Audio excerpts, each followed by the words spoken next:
جب ایمان درست ہو جائے تو پھر دوسری چیز کیا اہم ہے حاضرین گرامی؟ وہ ہے اعمال. اور اعمال میں وہ عمل جو دین کا ستون ہے، جو عمل دین کا ستون ہے. عمارت قائم ہوتی ہے ستونوں پر، اگر ستون ٹوٹ جائے تو عمارت قائم نہیں رہتی. یہ آپ گرا بھی دیے تو یہ شامیانہ رہے گا؟ نہیں رہے گا، گر پڑے گا.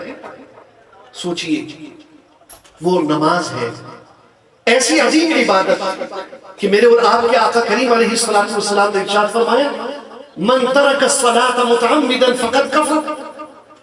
جس نے جان بوجھ کر نماز چھوڑ دی اس نے کفر کیا. جس نے جان بوجھ کر نماز چھوڑ دی اس نے کفر کیا، کافر والا کام کیا. اور دوسری حدیث پاک میں فرمایا مسلمان اور مشرک کے درمیان فرق ہی نماز ہے. مسلمان نماز پڑھتا ہے اور مشرک نماز نہیں پڑھتا. اسی لیے قرآن کریم میں ارشاد ہوا وَأَقِيمُوا الصَّلَاةَ وَلَا تَكُونُوا مِنَ الْمُشْرِكِينَ. نماز قائم کرو اور مشرکوں میں سے مت ہو جاؤ. حاضرین گرامی سوچئے محبت رسول صلی اللہ تعالیٰ علیہ وسلم کا دعویٰ تو ہم سب کا ہے. میں آپ سے پوچھوں کس کس کو حضور سے محبت ہے؟ ہاتھ کھڑا کریں. ماشاءاللہ سب کو حضور سے محبت. جزاکم اللہ. سب حضور کے دیوانے ہیں، سب حضور سے پیار کرنے والے ہیں. مجھے بتائیے اگر ہم وہ کام کریں جس سے حضور نے منع فرمایا اور وہ کام نہ کرے جس کا حضور نے حکم دیا تو ہمارا یہ دعویٰ سچا ہوگا یا جھوٹا؟ آپ بتائیں. ہمارا یہ دعویٰ محبت سچا ہوگا یا جھوٹا؟ پیچھے والے بتائیں، سچ بتائیں، آواز سے بتائیں. اب یہ کہتے ہوئے شرم کی بات. سوچیں آپ کے والد صاحب آپ سے کہیں بیٹا مجھے پیاس لگی ہے ایک گلاس پانی پلا. آپ جواب میں کہیں ابا جان مجھے آپ سے بہت محبت. پھر والد صاحب آپ سے کہیں بیٹا مجھے پیاس لگی ہے ایک گلاس پانی پلا. آپ پھر جواب میں کہیں ابا جان مجھے آپ سے بہت زیادہ محبت. پھر والد صاحب کہیں بیٹا مجھے پیاس لگی ہے، میں نے تمہیں پہلے بھی کہا، میں پھر کہہ رہا ہوں مجھے ایک گلاس پانی پلا دو.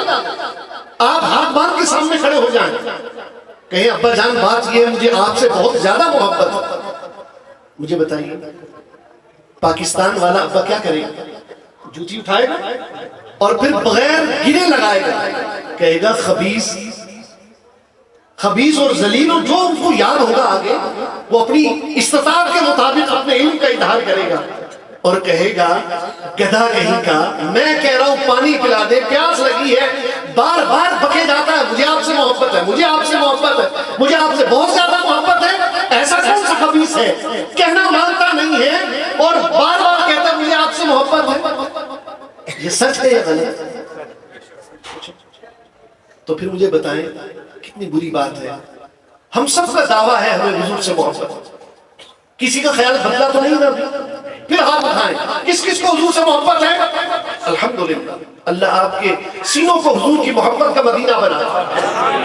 لیکن یہ محبت سچی جب ہوگی جب آپ 5 وقت کی نماز پڑھیں.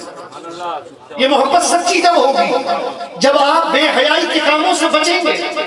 یہ محبت سچی جب ہوگی جب آپ جھوٹ سے نفرت کریں گے. یہ محبت سچی جب ہوگی جب آپ اپنے وعدے کے پابند ہو جائیں گے. حاضرین گرامی کس قدر بری بات ہے کہ ہم اللہ کے رسول صلی اللہ علیہ وسلم سے محبت کا دم بھریں اور ہم کام وہ کریں جن میں ان کے لیے اذیت ہو. یہ تو بڑی ہی افسوس کی بات ہے. تو اللہ رسول کے لیے جبکہ ہمارا عقیدہ بھی یہ ہے ہمارے اعمال حضور دیکھ رہے ہیں، ہمارے اعمال حضور ملاحظہ فرما رہے ہیں. سرکار فرماتے ہیں میں دیکھ رہا ہوں. سرکار فرماتے ہیں فواللہ لا یخفى علی رکوعکم ولا خشوع. اور قرآن کا ایک اصول یاد رکھ لیجئے، ایسا نہ کوئی صاحب آپ کو کہے وہ حدیث تو صرف صحابہ کے لیے تھی، اس وقت کے لیے تھی، بعد کے لیے نہیں. ہو سکتا ہے کوئی یہ کہے آپ کو اللہ کا قرآن سنا دوں. سورہ والضحیٰ کی آیت رب کریم فرماتا ہے وَلَلْآخِرَةُ خَيْرٌ لَكَ مِنَ الْأُولَىٰ. اے حبیب ہر آنے والا لمحہ آپ کے لیے گزرے ہوئے لمحے سے بہتر ہے. ایسا ممکن نہیں ہے اللہ کا قرآن سنا رہا ہوں، ایسا ممکن نہیں ہے کہ اللہ تعالیٰ اپنے حبیب کو کوئی خوبی عطا فرمائے اور لے لے، اپنے حبیب کو کوئی کمال عطا فرمائے اور واپس چھین لے۔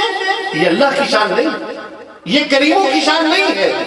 اور اللہ تبارک و تعالیٰ کی ایک صفت ہے وہاب، بے حد و بے حساب دینے والا۔ حضرت گرامی، اللہ تعالیٰ نے مجھے عطا فرمایا، آپ سب میں ہر کسی کو عطا فرمایا، اس کی کوئی نہ کوئی حد ہم ضرور متعین کر لیں گے، اس کا کوئی نہ کوئی حساب ہم ضرور لگا لیں گے، مگر وہ ذات جن کے متعلق ہم سب اتفاق کریں گے اللہ نے انہیں جو خوبی عطا فرمائی، بے حد و بے حساب عطا فرمائی، وہ ذات ہے ہمارے آقا علیہ الصلوۃ والسلام۔